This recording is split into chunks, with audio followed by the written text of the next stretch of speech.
I both work with people one-on-one and with organisations and in group settings, and I basically teach them how to thrive, which is taking it away from we're dealing with mental health, but what it is, it's kind of democratising mental health.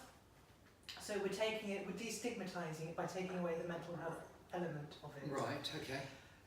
The reason why I'm doing this podcast, and this is kind of outside of the Thrive programme, is because I've been doing this now for about 6 or 7 years, and the more I do it, the more impassioned I get about how mental health is nothing to do with being ill. Right. It's all about learning the skills to thrive. That's what it is. And I have a very, very strong conviction, and there's a lot of research and science that backs it up, that most mental health system itself is based on the medical diagnostic model, and it's completely mucking us up. And the reason why we have so many mental health issues is because we're completely approaching it in the wrong way. So to come at that from that huge, great big, issue, That's interesting. this is my little way of dealing with it. Obviously, it's also to promote the Thrive programme and get myself out there. But for me, in terms of the podcast, in terms of what I want to achieve from it, is to explore the message. And I kind of wanted to talk to you because when I read your book, obviously I read your book because of Peterborough. And you think there's something wrong with him? Not quite, but I was really interested. I was interested, in the way that, so one of the things I kind of picked up on was when you said that you were beaten by your father, but it never had a issue, it wasn't a problem for you, because that's often, a lot of people have issues because they were abused as kids or whatever. Mm-hmm. So that's kind of one area that I quite like to explore a little bit, if that's all right with you. And the other is I was really struck by the way that you deal with and handle your staff. So when you were building up the company, it was like a big family, if you like. And I think the word it keeps coming back to me, even though it's not a word that you use much in the business setting, is there always seems to be a lot of love around. So a love for the obviously family, but also a love for the staff, a love for the business, and all that kind of thing. So those were the kind of the elements that I wanted to kind of explore a little bit with you. Okay. Yes. Yeah. And I do say, I think in maybe the first page is look out for there's some reverse psychology. And I didn't know the words because being dyslexic I use very few words, and whereas a lot of people can use words that I don't understand, so I use the word reverse psychology, and to read between the lines, which obviously sounds like you have read between the lines as well, which that's what I hoped people would do. And this thing about mental health, and you're putting it in completely the opposite way. So the doctors have been taught to diagnose it in one way, yet it is completely a different way, where you're coming from it a completely different way. And I understand exactly where you're coming from, and I agree. It's like give somebody an aspirin for something, but what's causing the problem? The aspirin will just mask it, but there's something else. So have you got mental health, or is it just a natural thing where you're going through your life, and these things happen? People, I suppose a lot of people would say knife edge, being on a knife edge all the time, or not all the time, but from time to time, because of different things happening in your life that you've never come across before. So how do you cope with it? Well, you're learning. Yeah. And people always say, well, person is mental, Mm-hmm. we've got a mental problem, but have they got a mental problem? Mm. Was everybody got it if they get that far? Because in some ways, relating to the business, for instance, especially when we used to go to manufacturers and say, your packaging is right, it's not right, because it's all it disintegrates, because when we move it 8 times between us and the customer on the internet, your packaging falls apart. And they go, nobody else is complaining. You're the only people in the whole of the country is complaining. And I'm going, great. Mm. And they're going, what's great about it? I go, because if nobody else is complaining, that means we're in front. Nobody's doing what we're doing. Mm-hmm.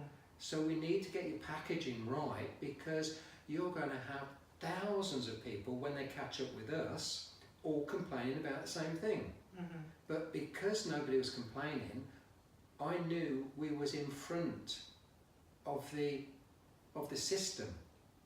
Yes. And of course, we did get it put right, Mm-hmm. and then nobody else had a problem. Yeah, they all folded afterwards. Yeah, and that was great for them. So if you were to apply that to the mental health model, Yes. what you're saying is if we got it, by approaching it in this different way that nobody else seems to be approaching it for, then hopefully everybody else will then follow on.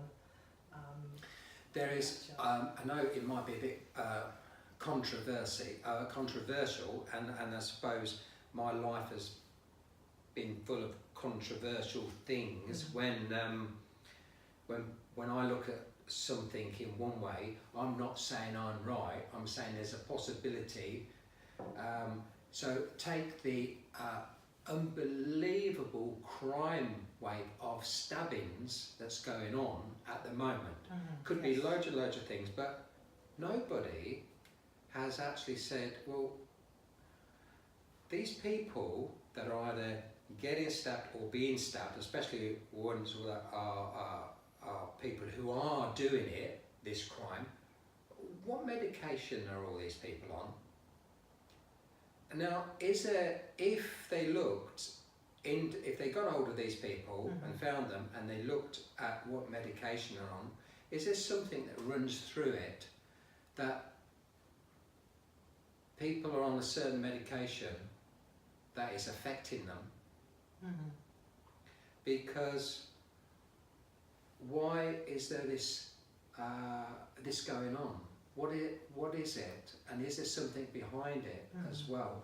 Just with the violence that's going on, and is there some kind of medication that is affecting people? So there's, that's just one thing that, and people would say that's controversial and that's all wrong. But what about looking at things like that? There's something. There is. I mean, there's a lot of, particularly at the moment in the more academic press, there's and the psychology press. There's a lot at the moment that talks about withdrawal symptoms and how people are actually suffering from withdrawal symptoms from long-term use of antidepressants, that kind of thing. I'm not saying that these people then go out and pick up a knife, but it's the. I think one of the arguments is that the trials of these drugs are often quite short-term. But when people are on them, they're on them for quite often years and years and years. And it's that long-termism that we don't understand and that's having an effect. And that's one of the dangerous things.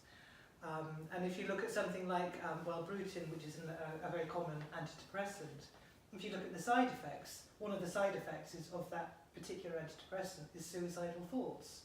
Right. So it just seems to me completely paradoxical that you're giving somebody who is depressed and having suicidal thoughts a drug that actually perpetuates that thinking. You'd think so, but how do these big pharmacies make their money? Well, and if they're making billions of pounds out of something like Alzheimer's or whatever it may be, drugs, then there's shareholders and they want to make a lot of money. So is it money that's driving the drug industry, or is it the want of care? Yeah, and that's it, and I think that most people know the answer, but it's actually translating that answer into something that can be then implemented in a positive way, and that takes massive societal and governmental changes, which you know, a lot of people don't want to do for those financial reasons. But one of the interesting things that I wanted to pick up with you as well, because as well as on you do a lot of building and construction work, a lot of property related business. Over the last 5 years, health and safety is obviously a huge thing on building sites. And the health and safety sort of accidents and deaths on site have been reduced to quite a low number now, generally. But over the last 5 years, the suicide rate of construction workers within the construction industry is currently about 290 a year. Right. So that's obviously a huge problem for the construction industry. How do you approach the way that you deal with people who work for you? Do you, like I said in the book, like I said before in the book, you talked a lot about how much you respected and loved the people who worked for you at Kiddicare. How does that translate into sort of everyday activities and your everyday working life? Well, I think for a start, when you've got a business, there is very few people who are going to jump into that business and there's round pegs in round holes. So most people are searching for something and they don't know what they're searching for, and they go from job to job to job. Sometimes it's for 10 pence more an hour, sometimes it's nearer to home or where. So there's 1,000 different reasons why you should get it, why people come to you. So what we try to do is find what the people really wanted to do, and some people came into retail, for instance. So we, as you know, we had the retail shop and we had the construction. So I think for every 20 people we had through that retail shop, one person stayed, because retail is not a thing that people want to do really. It's a stopgap. It's just to get a job and earn some money. But we was looking for people with passion on for themselves, what they was interested in, and I think because people just wanted a job, they came to it, and some of them stayed because there was their abilities of they had a flair for something, and we put them into that particular department. So usually people would come and they'd work on the shop floor, or they'd apply for the shop floor or the warehouse. But soon you found out that the person in the warehouse, for whatever reason, you'd find out they had a flair for photography. And once you found that out, you said, do you want to have a go in the photographer's studio? And they found their love for what they was doing. So they was happy in their work and they was doing what they loved. And some people wanted to go into accounts department, or they couldn't speak to people, or they didn't want to speak to people on the shop floor and demonstrate brands, but what they loved doing was helping people out on the telephones. So we would try and place people where they was best suited, and everybody else went, because there was no point in them staying. The one thing that we used to say is, on the first day, we used to say, when you leave, and that shocked people, when you leave, and they go, I've only been here an hour. Yeah, no, when you leave, and I hope you never do, but you will, it's inevitable, that's life, take more knowledge with you when you go than you brought today.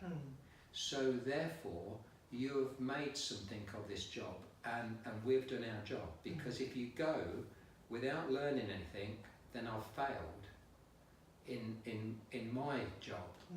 So help the company and help yourself, help the customers, and go with more knowledge than when you come with them. And that used to relax people and go, oh, I didn't, you know, this person is a little bit different. And the other thing that you used to say is, whatever you do, I am responsible, not you. I am the owner of the business. I am responsible. So, you know, it's not your problem. Now, they used to take that on board as reverse psychology and beat themselves up to something terrible if they did something wrong. And go, well, you know, for the grace of God, go on. You know, that's one of the things in life that, and we've got somebody at the moment who has had several accidents with vehicles for whatever reason, and I think most people would have dismissed them.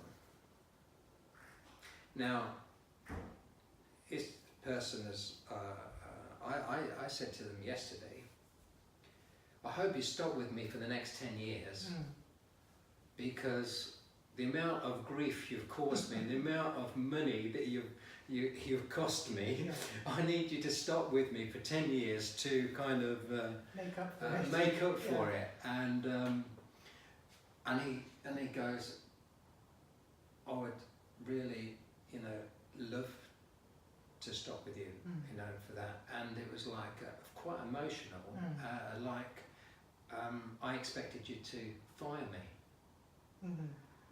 But the person is going through some problems in their life at the moment, so there is not that due care and attention, and I'm thinking I want to be very careful, and because there is a tipping point where you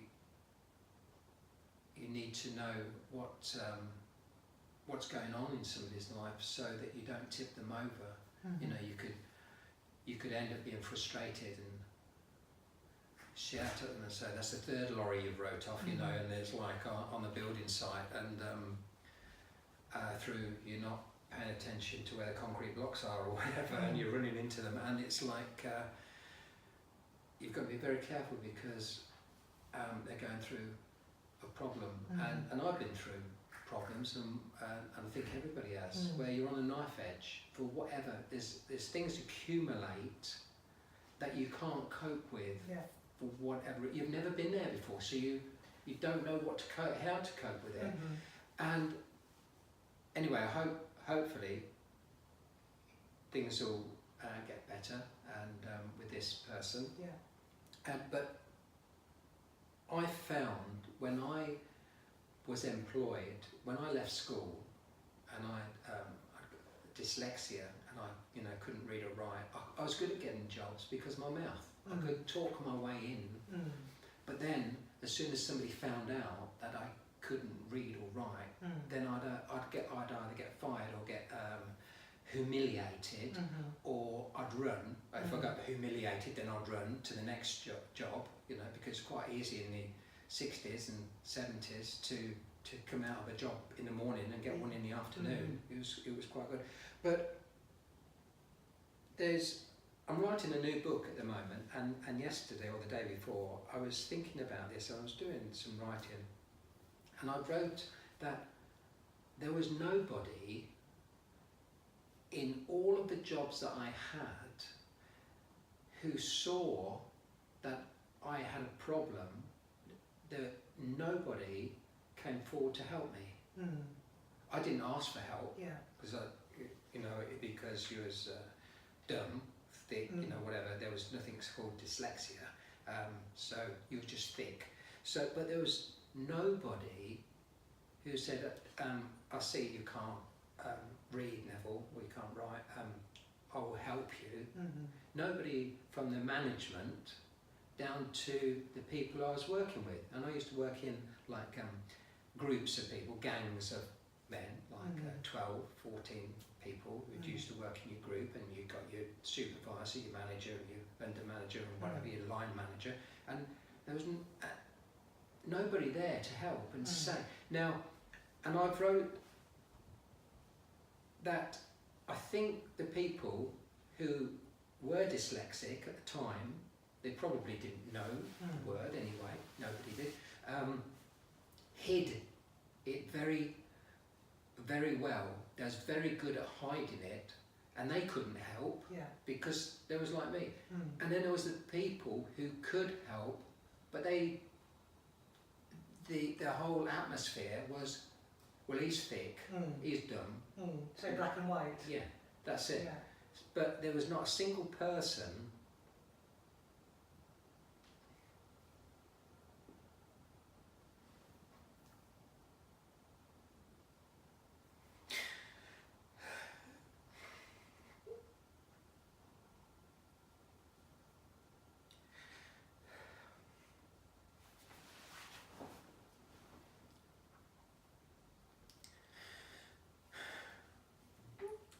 I think people in those days, they didn't have that understanding of what people went through. I really don't think they had that understanding.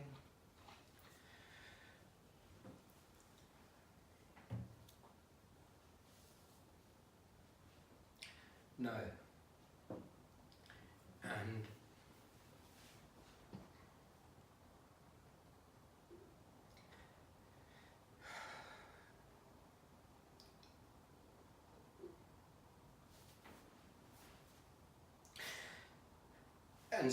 And so really, in our business, I think I had a better understanding. And so, therefore, when people used to come along, and they used to, you could see they had a problem, we used to protect them. Yeah. So it was very easy for me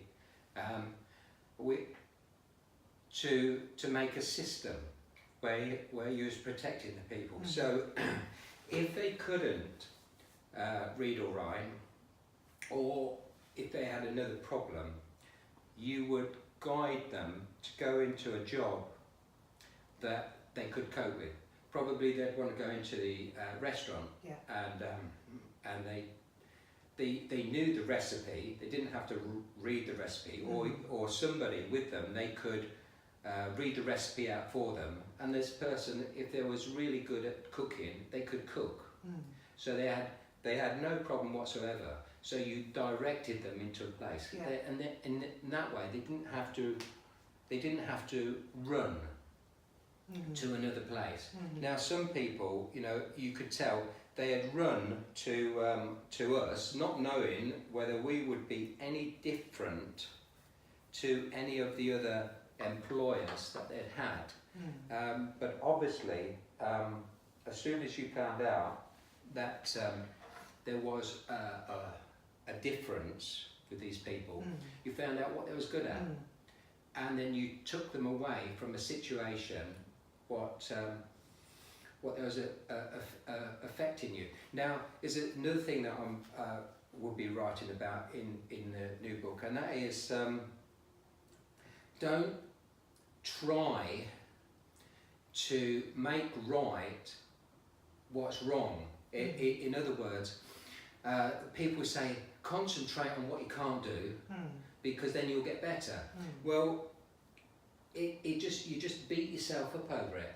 So concentrate on what you can do to be great at what you can do, not try and come up to somebody else's standards on what you can't do. So, I mean, this was great for me, because not being able to read or write, Marilyn, my wife, she could. But she hadn't got the gift of the gab of selling to customers, so she didn't want to do that, because that would be painful for her. And so it wasn't for me, it just come natural. Whereas doing the book work was alien to me. So the two complemented each other. And that's what happened with the people that we employed.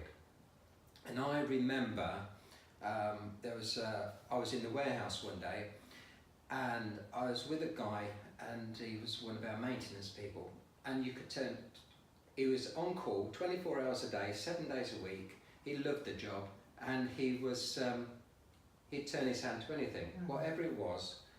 He'd be there and he'd fix the conveyor belt or whatever needed fixing. And there was somebody there, and of course he couldn't read or write, you know, and so this other person who just joined us a couple of weeks beforehand thought he knew everything, and he was clever, and he was clever, and he was a good asset to the business.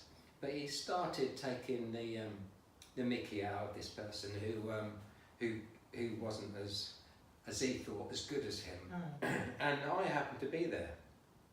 Now he didn't know me. He didn't know I owned the place. Yeah. And I just went up to him and I said, so and so has been here for years. He's part of the fabric and he knows what he's doing. He works for the company.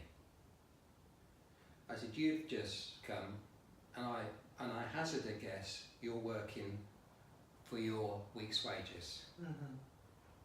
And he said, yeah, I am. What else is there? I said, well, there's another job somewhere else because you don't fit in here. Yeah. And he said, who are you? I said, I'm the one that pays your wages. Yeah, so he left anyway. Yeah. So the thing is, that's what happened. Doesn't matter how good you are. That understanding of human nature is crucial, I think. Yes, we used to have 6 tills and 6 girls on 6 tills, and all of those girls were trained to recognise if a customer had a problem. So the customer would come and they'd get all the goods out, and it'd come time to pay. And in those days, very often, a person would have a checkbook, and they'd go, do you have a stamp? You know, and they'd go, yeah, we do. Do you want us to make that check out for you? And they go, oh, would you please? You know? And it was recognising that straight away. And it was getting those people who worked on the tills to have that empathy with the customer, to know what the signs were to make that customer feel good, feel relaxed, and they'd push the checkbook over, the person would write it out for them, and they'd just have to sign. And that made the whole transaction much better. Yeah. So that gave us what you call raving fans instead of just customers. Yeah. And by the way, you can tell now that when somebody has a problem, and they're it doesn't matter what age they are, and it depends on how they are treated with that problem, it stays with them forever. And so therefore some people can't understand that, but it's what you go through. You may say mentally, it stays with you for the rest of your life, and you end up reliving that, as you can tell, 50 years later. But as long as you take it and you understand, and then you can relate to other people and try and make it better for those.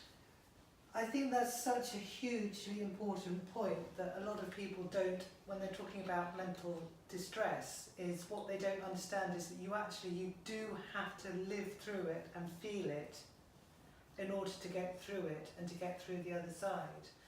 Because I think what's happening at the moment is a lot of people are dealing with whatever mental, distressing struggles that they've got at the moment, but by numbing the pain and by not dealing with it, they're just perpetuating the pain that they're going through and making it 100 times worse.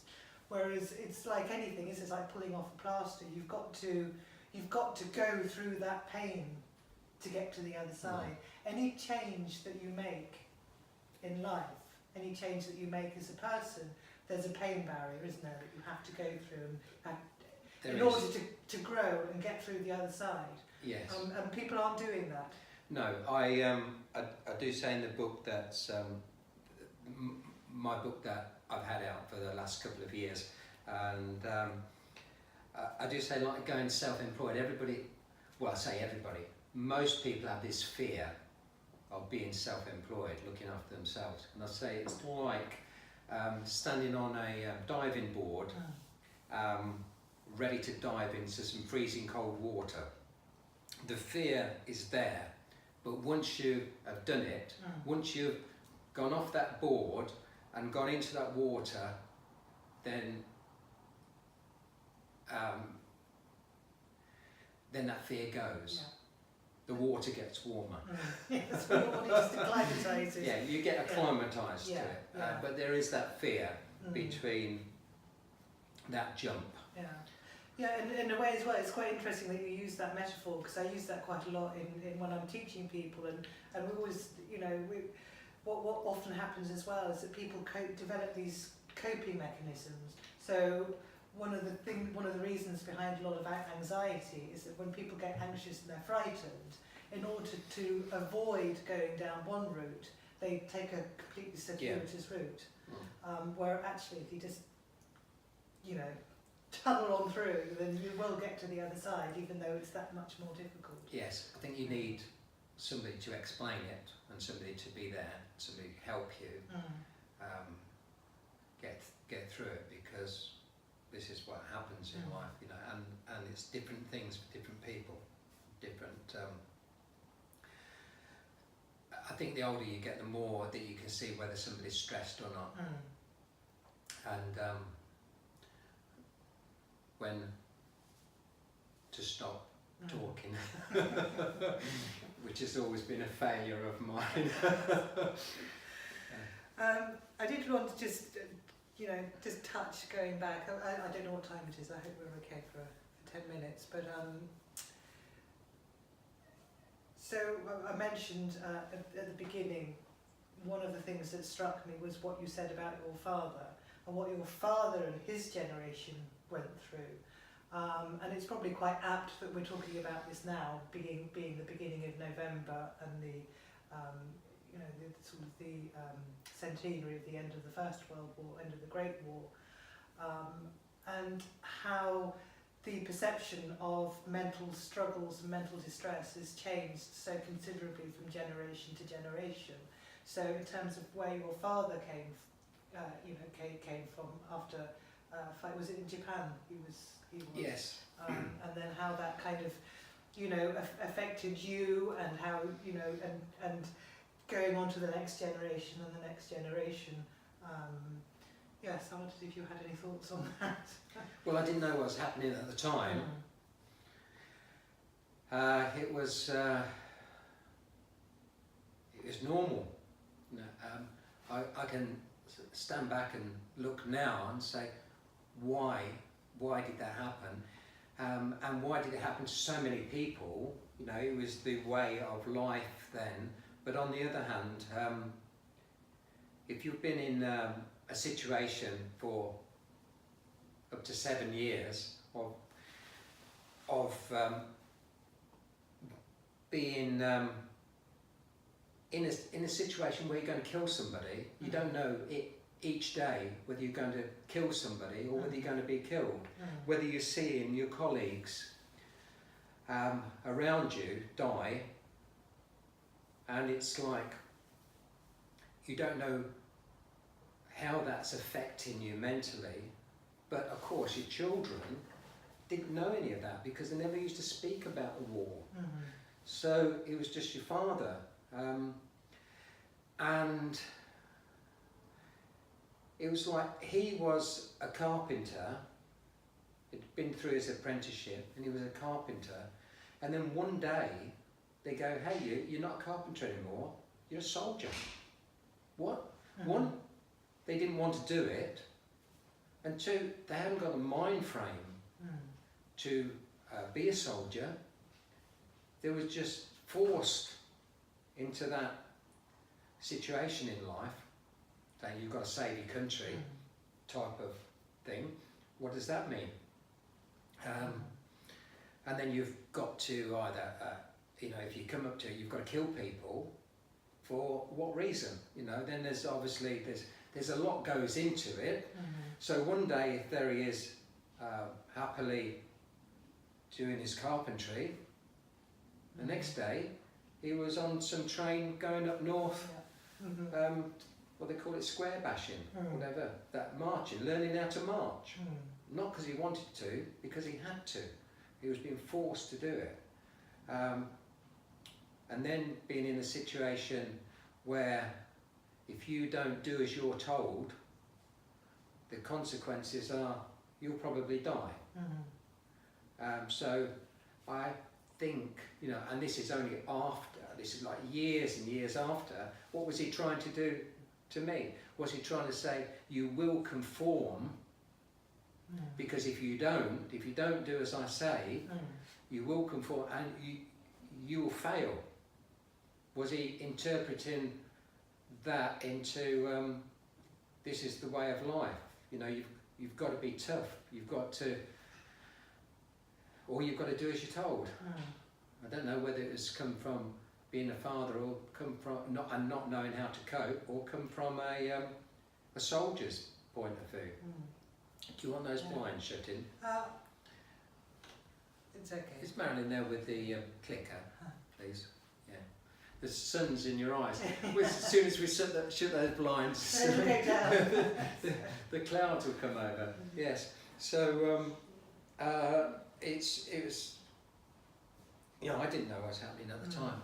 Only that whatever I seemed to do, I was going to be beaten because. And the other thing is, of course, I've got this with the dyslexia. I got this thing about I couldn't conform anyway.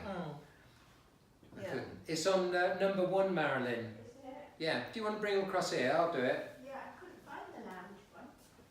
I think the engineer put it somewhere. Hello. Hi.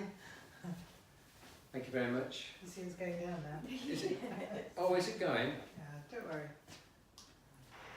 Yeah. Oh, it's here done. Oh well. There we are. Now they should go down now.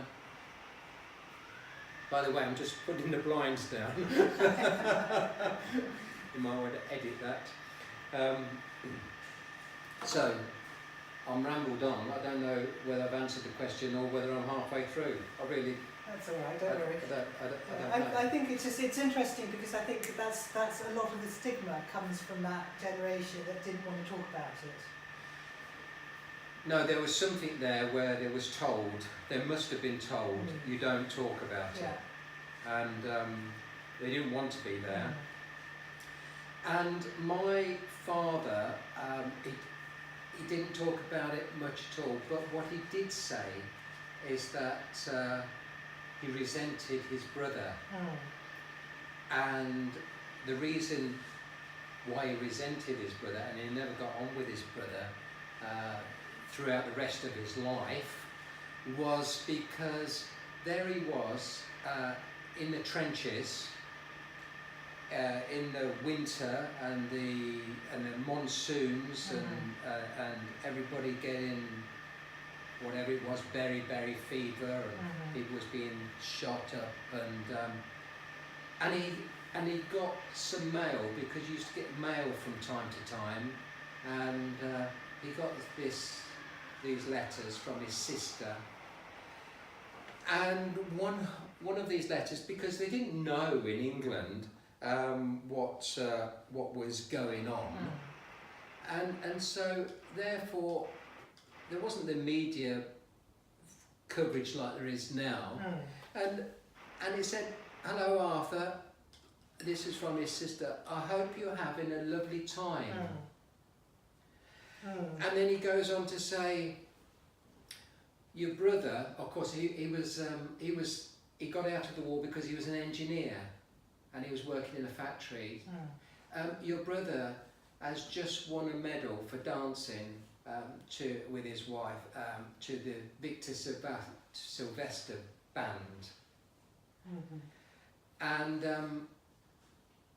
that was it. He couldn't cope with that.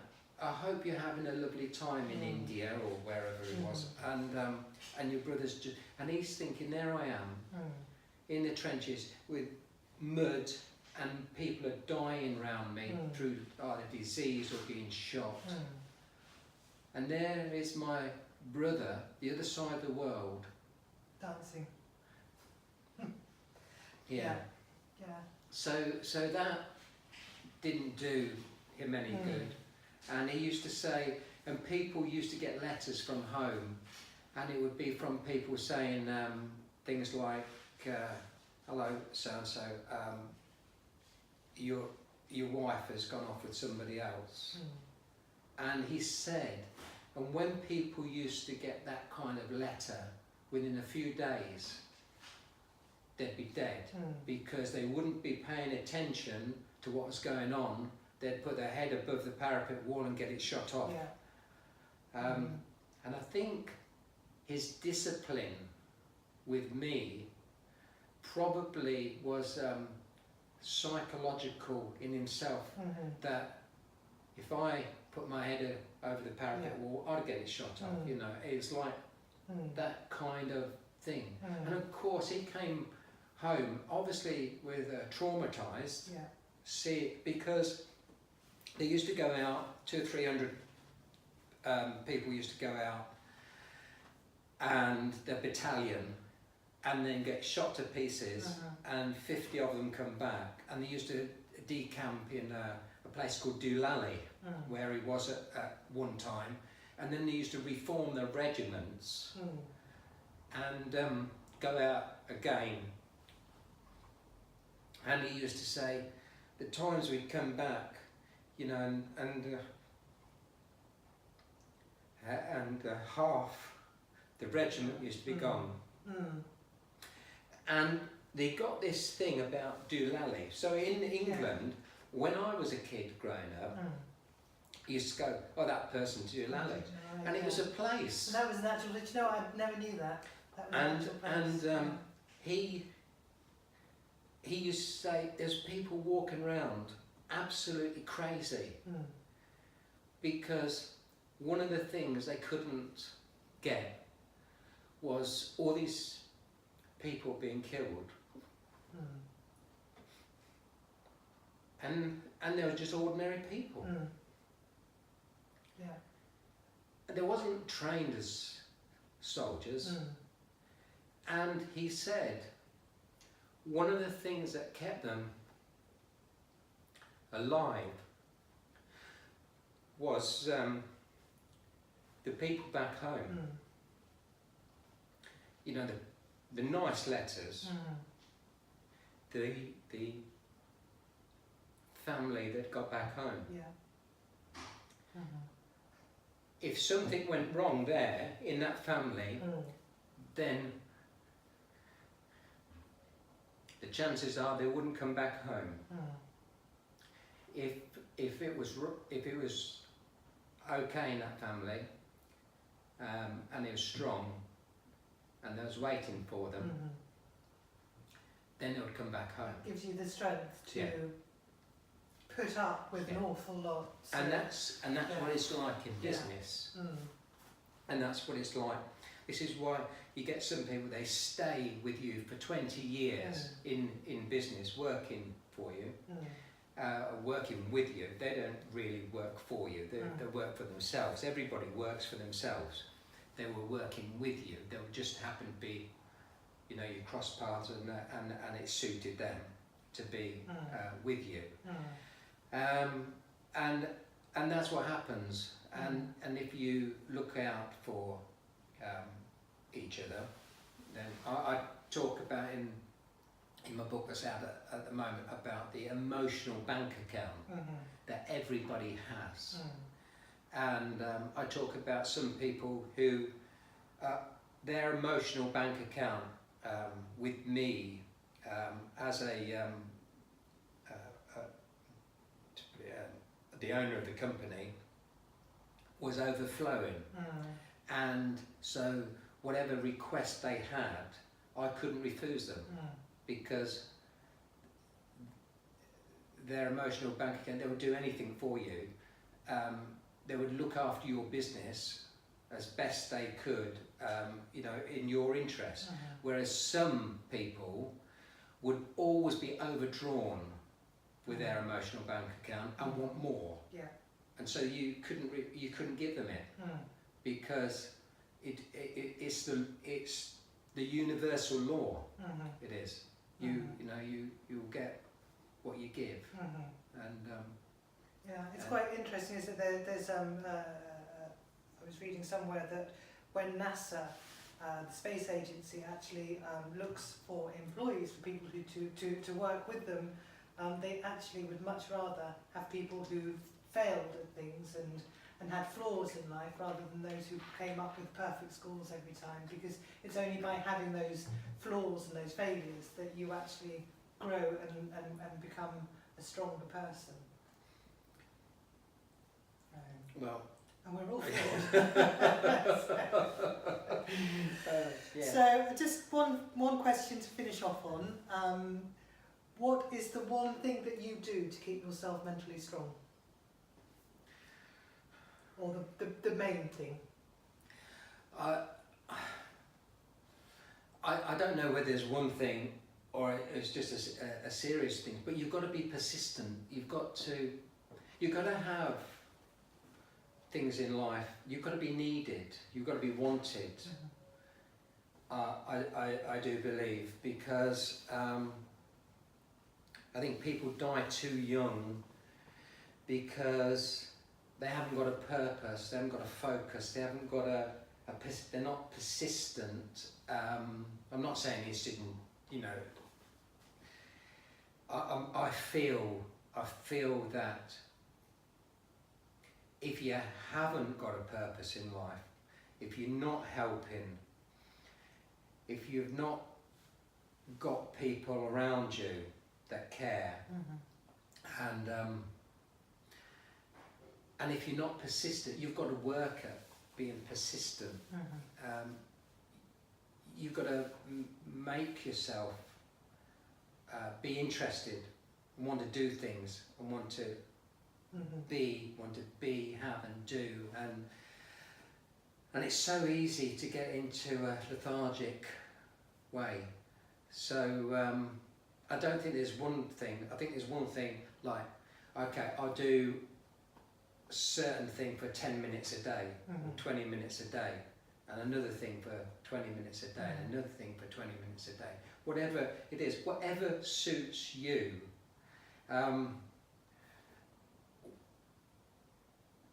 And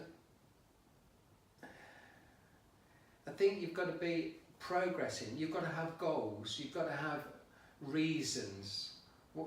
I never got out of bed in the morning from the age of 24 when I went self-employed to now, not wanting to achieve something in that day, not wanting to learn something, not wanting to help some kind of situation, not wanting to I don't want to be a mental loafer. So the person that was here just when you came in and he was going out, he said, when are you going to stop? Well, what do you mean, when am I going to stop? When are you going to retire? Well, I retired at 24, you know, doing what I wanted to do when I wanted to do it. I know, but I had to do it. So mentally I told myself it was the best job in the world. So you've got to, I won't say lie to yourself, but you've got to tell yourself, you know, what you're doing is the best thing in the world, because what else would you do? So I know this is going around the houses a bit, but I don't think there is one thing that I can put my finger on. I think It's the mindset. I think you've got to compete with yourself Yeah. as well. Mm-hmm. You know, if you do 10 push-ups today, do 11 tomorrow. If you know, why not do 12? You know, and so it goes on.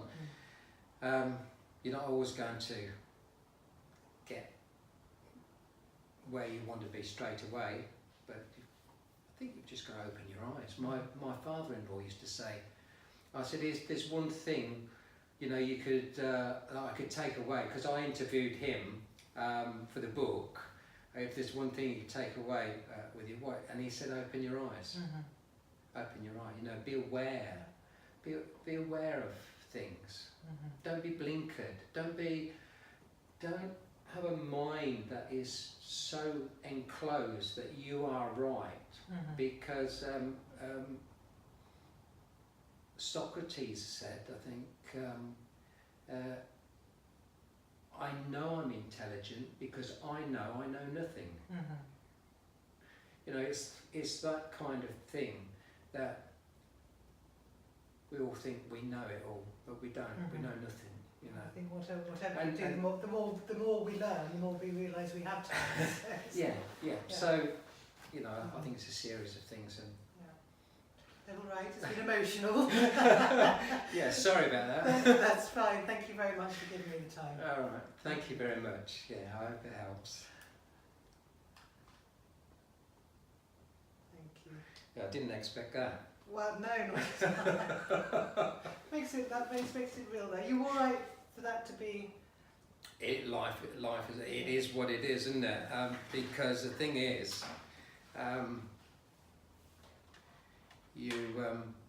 people don't like saying, until they see that, they don't like to admit it themselves, that they've been through the same situation, because everybody thinks they're the only one. Yeah. Everybody thinks they're the only one who's failed. Everybody thinks they're the only one who's got beaten, or who's got abused, or got this, that, or the other. And then I've had lots and lots of people say, I've read your book and it's resonated with me. Yeah. And I didn't realise until now that other people had either gone through the same thing or, you know, because everybody thinks when you're in business and you've made it, everybody thinks it's plain sailing. Yeah. And everybody then thinks, well, it's all right for them.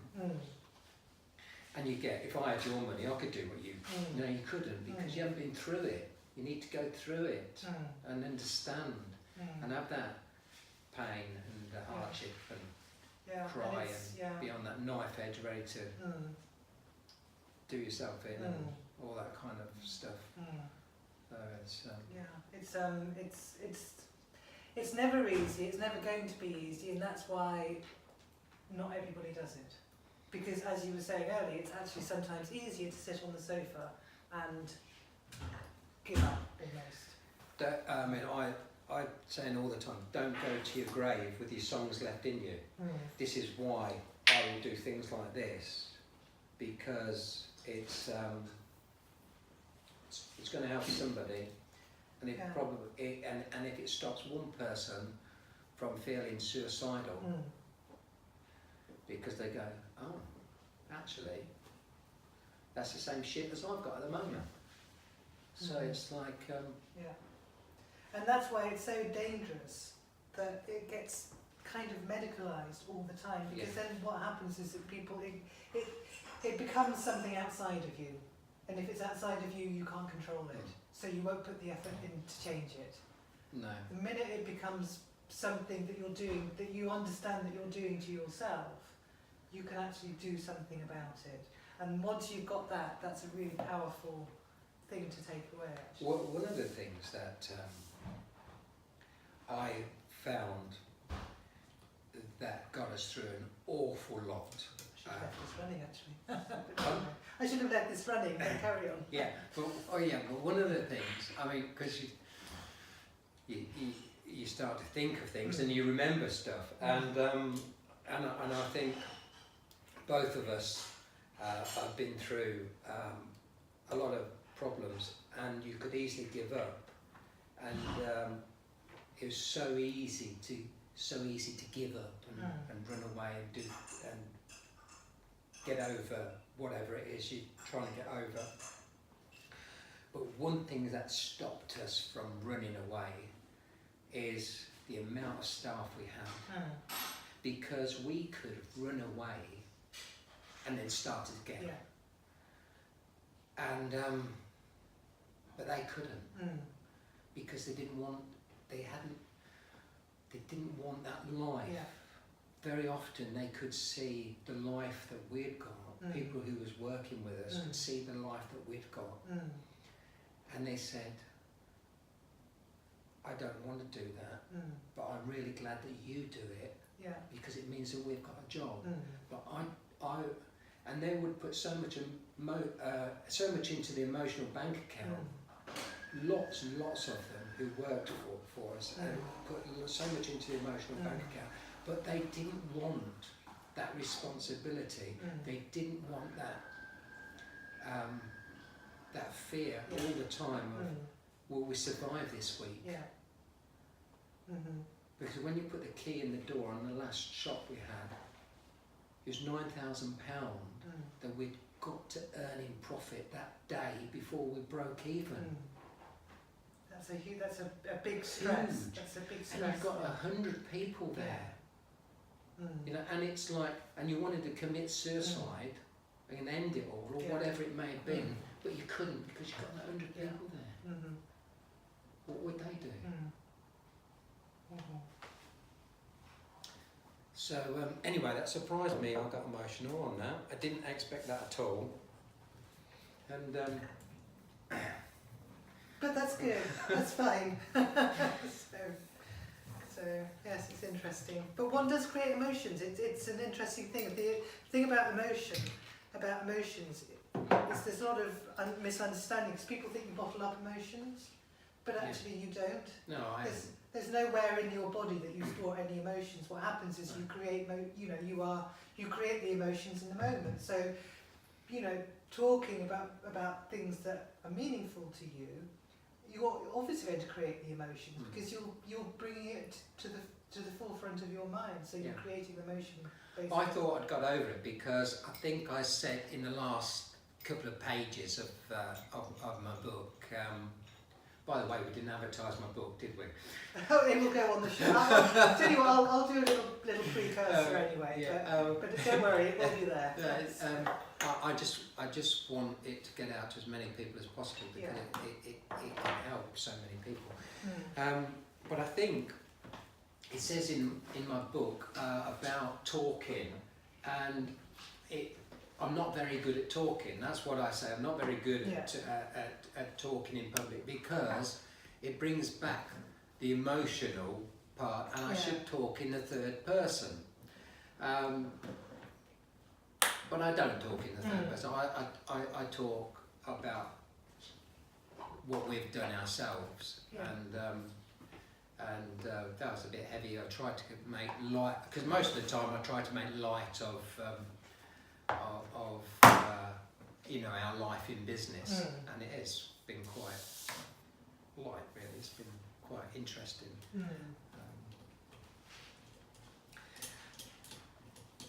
So we've just had a couple of hours with our accountant, and they look forward to 3 or 4 times a year coming to our office, because it's not like being in any other meeting. I think you could hear us, Dawn, couldn't you? And it was just a series of laughter. Because you've got to have fun with it. It won't, if you're not having fun, there's no point doing it, is there? So they said yes. They don't go to many business meetings where we're going through 6 or 7 businesses on the accounts for the last 3 or 4 months, or for the year of those businesses, and quite light-hearted, and